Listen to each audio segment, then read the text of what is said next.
Bienvenue sur Artefact, le podcast qui parle de photos, mais aussi de tous les métiers créatifs. Je m'appelle Elisa et j'écris ce podcast dans le but qu'on se sente moins seul dans la jungle des métiers artistiques. Aujourd'hui, je suis avec Louis, un ami chef opérateur, et il expliquera en quoi ça consiste bien mieux que moi. On va parler de la fameuse question, est-ce que c'est l'appareil qui fait le photographe ? Bonjour Louis. Bonjour Elisa. Peux-tu te présenter ? Je m'appelle Louis, j'ai 24 ans et je suis directeur de la photographie ou autrement appelé chef opérateur. Donc pour expliquer très rapidement ce que c'est en fait je crée toute la lumière et l'image sur un tournage. Voilà, sur un clip, une pub, etc. J'ai des équipes avec moi, équipe caméra, équipe lumière. Ouais. Je leur dis ce que j'ai besoin en réglage, en technique, et le réalisateur me dit ce qu'il a besoin en artistique. Et moi, je convertis tout en technique, et je crée ça sur le tournage, main dans la main avec lui. Alors aujourd'hui, on va parler d'un sujet qui du coup, je trouve te correspond bien, parce que tu es la personne qui me conseille tout le temps du matos. Un peu un conseiller Fnac. On va parler du sujet, est-ce que c'est l'appareil qui fait le photographe ? Et du coup, j'ai trouvé que c'était la bonne personne pour parler de ce sujet-là. Parce que tu as l'expérience du photographe, mais du coup, tu as l'expérience de ton métier aussi. Oui, bien sûr. Pourquoi ça sert à rien d'avoir le meilleur appareil, l'appareil le plus cher ou le dernier cri, pour commencer à créer des images ?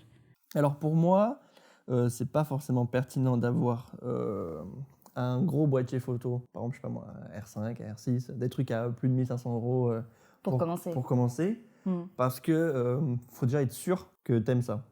Ouais, c'est vrai. Ouais, sinon, ça fait un gros investissement dès le début, quoi. Après, bon, si t'as vraiment les moyens, on peut se faire plaisir. Ouais. Pour moi, faut d'abord être sûr de ce que tu fais, de aimer ça et de voir si derrière il y a une nécessité à gagner sa vie avec ou des besoins très précis déjà. Il faut vraiment établir le besoin précis de ce que tu aimes faire en photo avant de choisir le boîtier. Le boîtier dépend vraiment beaucoup de ton utilisation. Ouais. Parce que moi, ça m'arrive tout le temps. Genre qu'on vient de me voir en mode « Ah, il est trop bien ton appareil, il fait des super photos. » Il fait de belles photos ton boîtier. Ouais, mais c'est parce que je sais m'en servir en fait, qu'il fait des belles photos. Hein, et il le fait pas tout seul. Ça m'énerve, ça. Les gens qui disent « Ah, il fait de belles photos ton appareil photo. » Bah oui. Bah super, ouais, Après, c'est son but. Après, les gens qui disent ça, généralement, ils ne disent pas en mode c'est lui qui fait tout. C'est vraiment, ils trouvent que la qualité elle est incroyable parce que tu sais t'en servir et ensuite parce que c'est aussi un bon boîtier avec de bons objectifs. Oui. Et voilà. Mais c'est un mélange, c'est pas que l'appareil, tu vois. Voilà. Genre, C'est vraiment parce que par exemple, il y a des boîtiers, c'est pas forcément les boîtiers les plus chers qui seront les mieux, par exemple, pour faire de la photographie animalière. En fonction des tailles de capteurs, etc. Enfin, on va pas rentrer dans les détails techniques, mais c'est pas forcément les mieux. Et inversement pour d'autres. Donc ça dépend vraiment d'usage, même des marques. Il y a des marques qui sont mieux pour certains types de photos, d'autres pour le portrait, d'autres mieux pour faire plus des photos de sport, etc. Donc pour commencer, un petit boîtier pas trop cher, ou même son téléphone, par exemple. Ce sera la question d'après.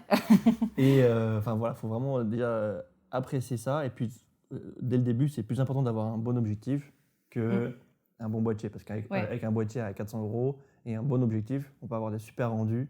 Alors que l'inverse, un boîtier très haut de gamme et un objectif pas ouf, tu auras des photos qui seront quand même de qualité, mais en termes de look, si on parle juste de look, ce sera mieux de l'autre côté. Ouais, mais c'est un truc qu'on m'a dit dès le début, moi. En mode, si je dois upgrader quelque chose, il faut upgrader les optiques d'abord et après le boîtier. Parce qu'en fait, le boîtier en soi, même si c'est un entrée de gamme, il fera ce qu'on lui demande. Il aura peut-être des limites, mais on fera ce qu'on lui demande. Ça dépend encore de l'utilisation. Oui. Mais si tu fais juste de la photo, par exemple de la photo portrait de jour, ou un peu de légère nuit, quasiment tous les boîtiers marcheront bien, tu vois. Oui, puis après, si tu sais gérer ta lumière de nuit aussi. La photo portrait et paysage, quasiment tous les boîtiers normaux, tous en fait, feront le taf, mais l'objectif va tout changer. Que tes parents, je sais pas moi, un 50, un 4, ou un objectif un kit de base, genre un 28-70 à f4, le look, ce sera le jour et la nuit entre ton 28 à ouverture à 5 que ton 50 1.4 en termes de look. Tu vas avoir une photo qui va ressembler à une photo pro et une photo moins bien qu'un téléphone à côté. Ouais, genre pas net. J'ai commencé avec des objectifs, c'était un 18-55 que j'avais. Moi, les gens qui ont vraiment pas le budget, je leur dis prenez un truc avec un kit et tranquille. Déjà, t'apprends en fait. Oui, tester. Mais ceux qui ont un peu plus, légèrement plus de budget, on conseille le fameux 50 mm 1.8 en plastique qui coûte 100 balles. Mais il marche hyper bien. Moi, j'ai fait des photos que j'ai imprimées avec cet objectif à 100 balles. Non, il est très bon. Et c'est excellent pour commencer la photographie. Parce que ça m'est déjà arrivé sur des projets d'avoir des amis qui m'accompagnent. Et en gros, une amie qui était avec son appareil entrée de gamme.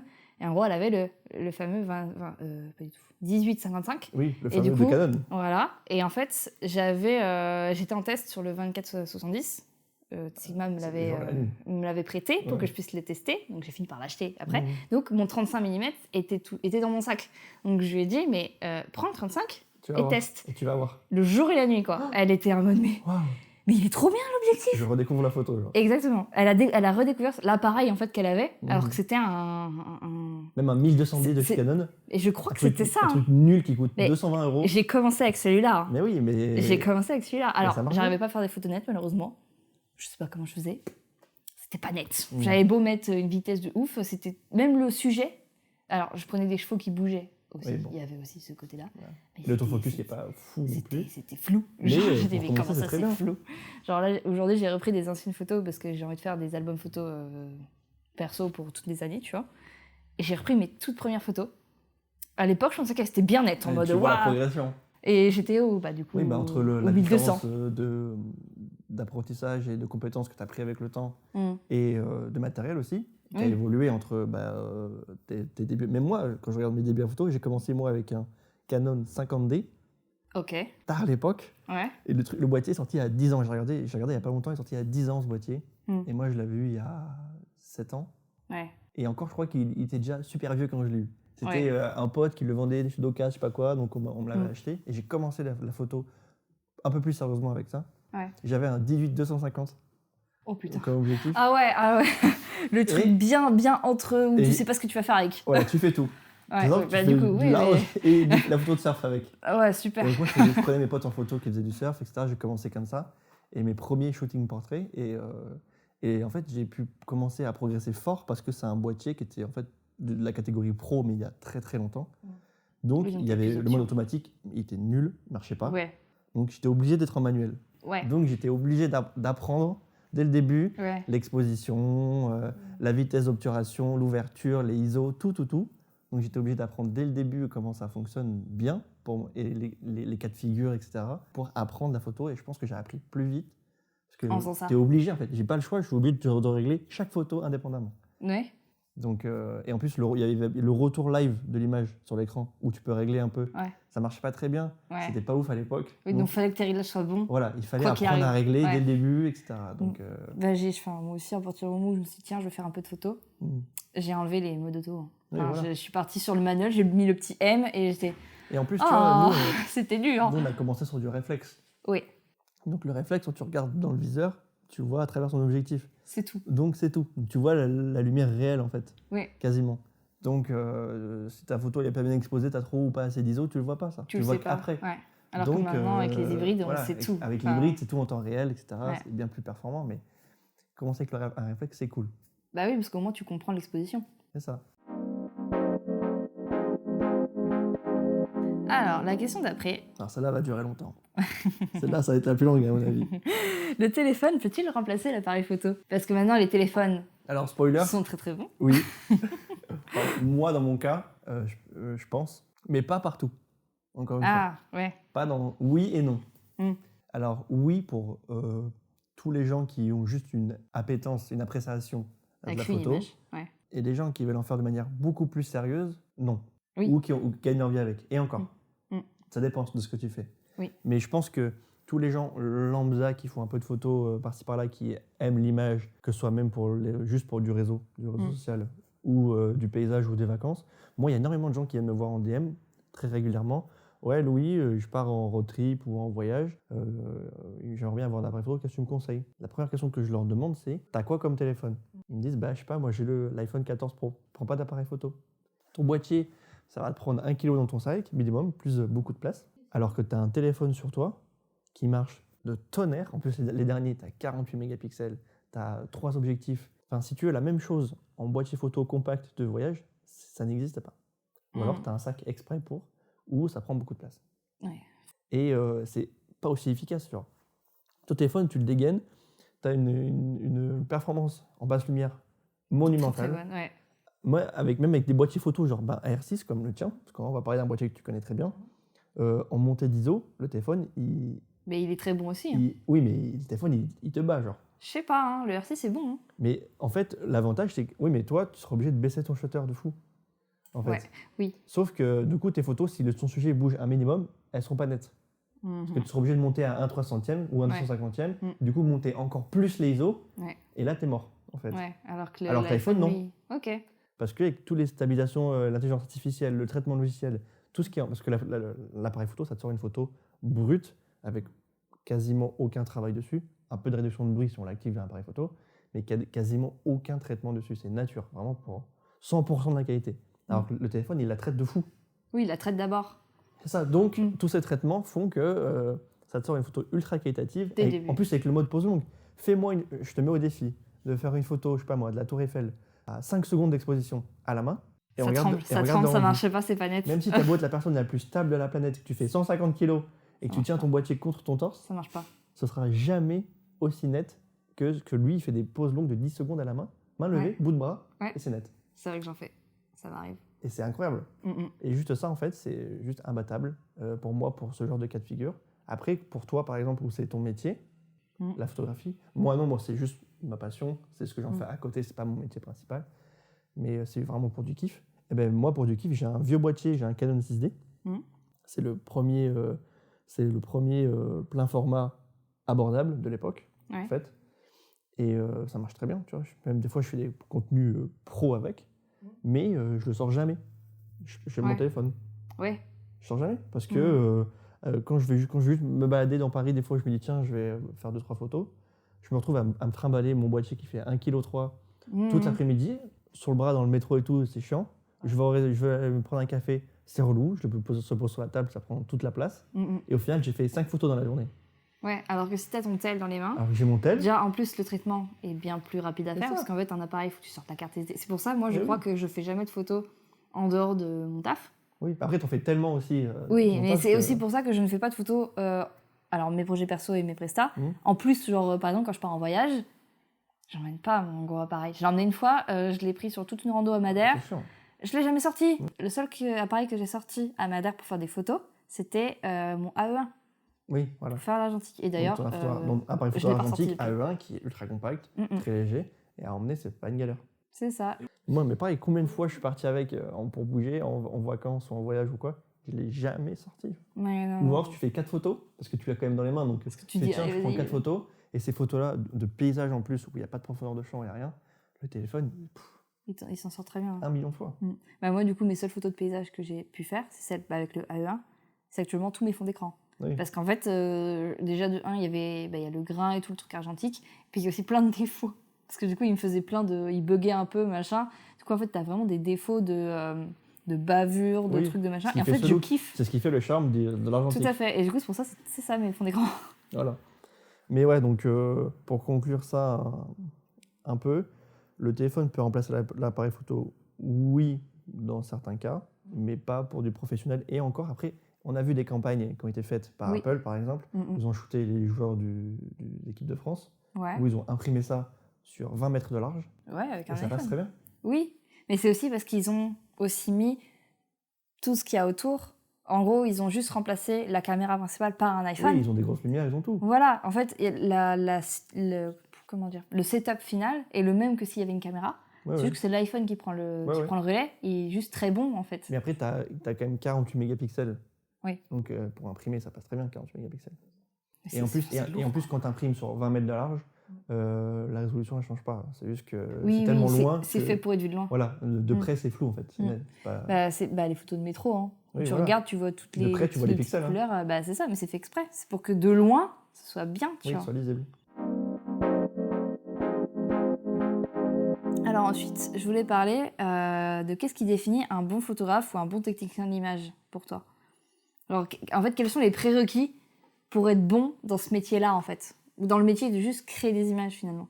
Mais en fait, moi, celui-là, je l'attendais, c'est là parce que je ne sais pas trop quoi répondre, parce que qu'est-ce qui définit quelqu'un photographe? Oui, c'est ça qui est intéressant, parce qu'en fait, c'est subjectif. C'est comme la peinture, tu vois. Même les photographes, même sur Instagram, le cas le plus probant, c'est qu'on va avoir des comptes de photographes passés, encore plus nous, parce que c'est notre métier, donc on en voit plein tout le temps passer, et on s'attarde plus là-dessus.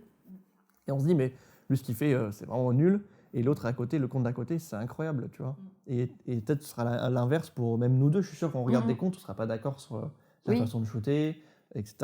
Donc, pour moi, ce qui définit d'être un bon photographe, c'est pas le matos, du moins.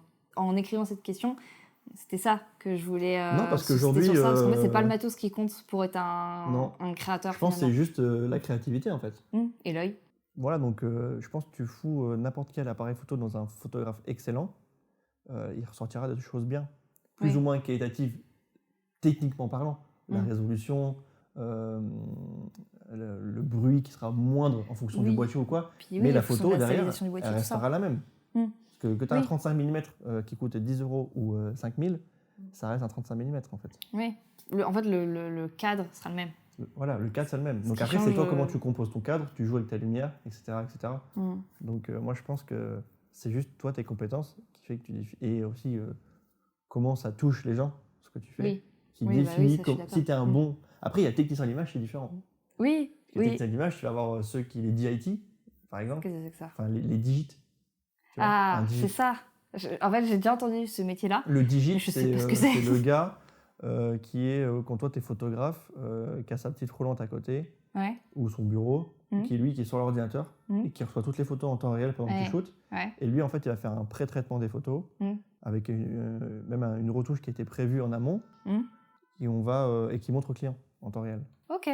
Et après, toi, tu lui dis, dans celle-là, j'aime bien, j'aime pas. Et lui, en fait, il trie, celles que tu aimes bien, que tu n'aimes pas, ou celles qui sont même des fois qui sont ratées direct. Il les jette, ou il les trie dans les dossiers. Ok, donc c'est ça. Voilà, ou quand tu prends des vêtements en photo, où il y a plusieurs collections, il va trier chaque truc dans chaque dossier, etc.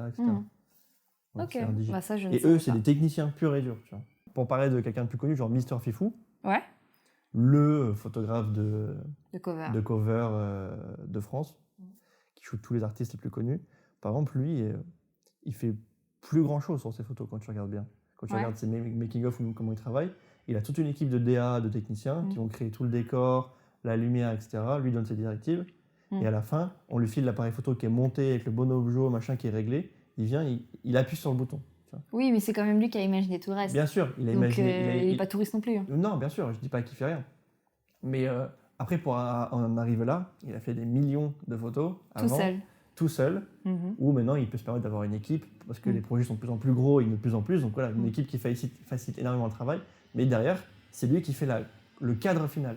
Oui, en fait, je me dis aussi que c'est un peu le boss final, en fait, de pouvoir avoir une idée et avoir les meilleures personnes pour faire le truc dont tu as l'idée, en fait. Les meilleures personnes qui construisent ton décor, voilà, c'est ça. qui font ta lumière, le stylisme, le maquillage, les personnes qui retouchent aussi derrière ta photo. Etc. Tout qui édite et tout. Et toi, juste, tu te concentres du coup sur la base de la photographie qui est faire un cadre. Ouais, c'est ça. Et en fait, tout le reste, tu le maîtrises quand même parce que tu le connais, mais tu le confies à d'autres gens qui sont hyper chauds dans ce truc-là. Et quand les projets sont énormes, tu délègues. Tu peux plus faire tout seul au bout d'un moment. Parce qu'il y a trop de choses à faire et même c'est tellement grand, les sets ou quoi, que tu peux plus faire tout seul. C'est pas possible. Oui, puis même si tu essaies de tout faire, tu fais rien. Tu fais plus rien. C'est un autre sujet que je voulais aborder sur un autre podcast. C'est que tu veux faire plein de choses, finalement tu fais rien. Ah oui, et ça, c'est un peu le syndrome de tous les gens qui sont créatifs un minimum. Ils veulent créer plein de trucs, finalement ils font rien. Parce que du coup, ça demande trop de choses. Ouais, mais ça m'arrive des fois. Des fois, je suis là, mais tu veux faire plein de choses en simultané. J'ai du temps libre. Je me dis, tiens, je vais faire une vidéo et tout. Et je suis là, et au final, je la fais pas parce que il faut trouver l'idée, puis ensuite il faut mettre place à la caméra, faire les lumières, faire le son, puis ensuite il y a le montage et tout. Et après, tu te démotives et tu fais. Voilà. Alors que, donc là, je suis en train de voir pour chez moi pour installer un setup fixe avec des lumières déjà prêtes, le son déjà prêt, la caméra déjà prête. J'ai une idée, j'arrive, je clique, ça tourne et je fais mon truc, tu vois. Comme ça, tu gagnes énormément de temps et puis tu as moins cette toutes ces étapes à faire avant d'avoir ton produit final. Bon, il reste le montage, mais tu as gagné 2 heures. Donc tu auras un truc qui dure 1 minute. La retouche, c'est tricher. Est-ce que la retouche, c'est tricher? Mais déjà, la retouche, c'est quoi? Parce qu'en fait, les appareils retouchent. Oui. Si tu prends un JPEG, il y a une forme de retouche. Même en RAW. Même en RAW. T'as réduction de bruit. Oui, non, mais en fait, c'est ça le truc. Moi, ça me fait doucement rire. Tu sais, les gens les anti-retouches. qui sont en mode, alors non, moi, je fais des photos uniquement sans retouche. Non. Et quand tu leur apprends que qu'importe le procédé que ça, il y a une retouche. Oui. même si tu la maîtrises pas, il y a une retouche de l'appareil, même en argentique finalement, quand tu développes en fonction du labo, oui, c'est pas la même. Ce sera pas la même. Donc il y a une retouche dans tous les cas. Et du coup, est-ce que c'est tricher la retouche du coup? Non, moi je pense que non du coup. Je suis pas d'accord avec ça. Pour moi, la retouche c'est 40-50% de la photo. Même plus. Hein. Au moins, minimum. Au moins la moitié de la photo, parce qu'il y a quand même du travail beaucoup sur le terrain, que tu as tous les réglages de l'appareil photo, la composition, le stylisme, le cadre, le lieu, c'est quand même beaucoup de choses. Donc pour moi, c'est difficile de mettre plus de 50% quand même. Ouais, c'est vrai. Parce que tu as tellement de choses à côté qui prennent plus de temps et de moyens. En fait, moi, je vais comparer ça à la vidéo parce que c'est vraiment mon métier. Oui. Et par exemple, l'étalonnage, surtout en vidéo, peut-être encore plus qu'en photo, je trouve. Ça donne vraiment tout. L'étalonnage, ça change tout. Parce que moi, quand je fais des pubs ou des clips où il n'y a pas d'étalonnage, où on met juste un filtre en mode classique, ok, l'image, elle est cool. Mais quand il y a un vrai étalonneur, où c'est son métier et qu'il est bon là-dedans, quand je reçois la vidéo finale, je suis là, mais c'est mes images. Il y a une âme. Je trouve ça fou. En fait, c'est vraiment, ton image, elle passe de cool à incroyable. Parce que retravailler la lumière, le contraste, la saturation, tout. Et en fait, ta photo, parce que quand je faisais de la photo, et ça tu vas le comprendre ce que je dis, c'est que quand tu fais ta photo, toi, tu la vois déjà retouchée dans ta tête. Oui. Parce qu'on a je l'imagine déjà. Ouais. On connaît nos retouches, on connaît notre boîtier, etc. Et on sait que cette situation-là, avec ces réglages-là, et en fonction des réglages qu'on fait, ça va insinuer derrière sur la photo finale. Et donc nous, quand on shoot, on voit la photo finale déjà retouchée, comment on va la retoucher. Et c'est incroyable parce que même quand toi tu vois une photo, tu la trouves stylée, tu la montres à ton client, et le client il fait waouh, tout la photo, sauf toi tu sais que non. Qu'elle sera encore mieux après. La photo elle a 50%. Retouchée, tu vas voir, elle est ouf. Et encore, moi je suis chez Canon. Les couleurs du retour de base, elles sont, cool. sont très bonnes. En fait, généralement, je préviens, quand je donne la galerie, les brutes sont plus ternes que l'aperçu que l'appareil peut donner sur l'écran. Parce que du coup, il fait une simulation de comme si c'était un JPEG et du coup, les couleurs sont vachement plus funky. Alors que quand je le mets sur, du coup, pour faire ma galerie en RAW, bizarrement, c'est un peu plus gris, quoi. Et encore, la photo, t'as quand même les couleurs. Mais moi, en vidéo, quand je suis en log, c'est gris. C'est gris, moche. Il n'y a rien d'autre. C'est vrai du noir et blanc presque. Je suis en sépia noir et blanc. Puis même en noir et blanc sans contraste. C'est ça, noir et blanc sans contraste. Il n'y a rien, c'est trop moche. Donc, pour se projeter des fois quand tu as des clients et qui veulent voir, frérot, ils regardent, ils font c'est gris comme ça. Ils ne comprennent pas parce que voilà, donc c'est encore pire qu'en photo et la vidéo là-dessus. C'est pour ça qu'on part de plus loin en fait pour l'étalonnage et du coup on est encore plus souple. Enfin, oui et non. C'est beaucoup de détails techniques à pas rentrer là-dedans. Donc la retouche, c'est tricher. Non. Non, la retouche, ça accompagne la photo. Et c'est pas dissociable. Non, c'est pas dissociable. Après, il y a retouche et retouche. Il y a je retouche les couleurs, la saturation, le contraste. Et il y a retouche, je te mets un sourire. Oui, alors ça, c'est pas du tout. Je te modifie, machin, c'est pas une retouche. Enfin, pour moi, c'est genre, ça se tient plutôt dans le montage. Oui, voilà. Tu vois. Pour moi, la retouche, c'est vraiment. C'est uniquement esthétique, couleur. Voilà. Parce qu'en fait, ce qui fait la différence entre plusieurs photographes, c'est uniquement la retouche pour moi. Et il y a aussi la prise de vue qui change. Oui, l'angle, mais si on met le même boîtier dans les mains de plusieurs photographes et le même sujet ou quoi, la différence va surtout se faire pour moi à la retouche. Si on met le même objectif tout pareil et qu'il faut la même photo, tout va se faire à la retouche. C'est le style de retouche qu'ils ont, sans parler du style de shooting pur et dur. Mais pour moi, le style de retouche, c'est là où on voit vraiment la différence. Oui, c'est l'identité du photographe. Sur Instagram, c'est vraiment pour moi là où on voit la différence sur les profils. Parce que tous les photographes expérimentés savent cadrer, savent mettre en valeur, tout ça. Là, on voit la différence, c'est vraiment dans la retouche. Oui, donc l'identité du photographe. Ouais. L'identité du photographe, pour moi, elle se fait énormément. Dans la retouche. À 3/4 à la retouche. Bah oui. Je voulais terminer par une anecdote. J'en ai une que je raconte à tout le monde. Ok, bah vas-y, raconte. Elle est un peu drôle. Ok. C'était il y a 4 ans. Ok. 3 ans, 4 ans. Je débutais un peu, au moins 4 ans, je débutais les clips. Okay. Et j'étais stagiaire sur un clip, c'était le clip de Nino Putana. Et en fait, moi, je suis arrivé sur le clip et je connaissais pas Nino à ce moment-là. Et du coup, j'ai demandé au réalisateur, parce qu'ils sont toute l'équipe de Nino et tout sont venus dire bonjour à tout le monde. Et moi, je regarde le réalisateur, je fais, mais du coup, c'est lequel Nino, là, dans l'équipe?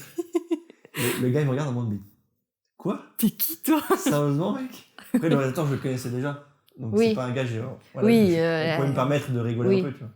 Donc, en plus, c'était l'époque pour ceux qui connaissent, de Destin, l'album Destin de Nino. C'était là où il était le plus haut dans le rap. Ouais. C'était là où il cassait tout. Son plus gros album. Et j'étais là, mais c'est qui ce mec? C'est lequel? Et c'est l'anecdote qui fait un peu rire à chaque fois les gens. Et pour ceux qui connaissent vraiment le rap, ils disent, mais mec... Mais qu'est-ce que tu racontes? T'es un bouffon, genre. Tu travailles là-dedans. Tu t'es pas renseigné? Ouais, mais à l'époque, je faisais plein de clips de rap et j'écoutais pas de rap au début. Et donc, je faisais des artistes. Je disais à mes potes, mais tu connais Nino? Quoi? C'est comme si, je sais pas moi, tu dis, tu connais Brad Pitt, genre. Ouais. Bah non. Bah oui, en fait. Oui, il était Brad Pitt, frérot. C'est pareil, voilà quoi. Et bah, merci beaucoup, c'était super intéressant. Bah, avec plaisir. Bah ouais. Merci de m'avoir invité sur ton nouveau média, ta nouvelle plateforme. C'est vrai, ma nouvelle plateforme. J'ai développé une plateforme. Non, mais tu passes d'un. Oui, non, mais c'est un nouveau médium. Genre. Ouais, c'est un nouveau médium que j'expérimente. Hein. On verra ce que ça donne, mais c'est cool. Et bah, merci beaucoup. Merci à toi. Et du coup, on se retrouve au prochain épisode.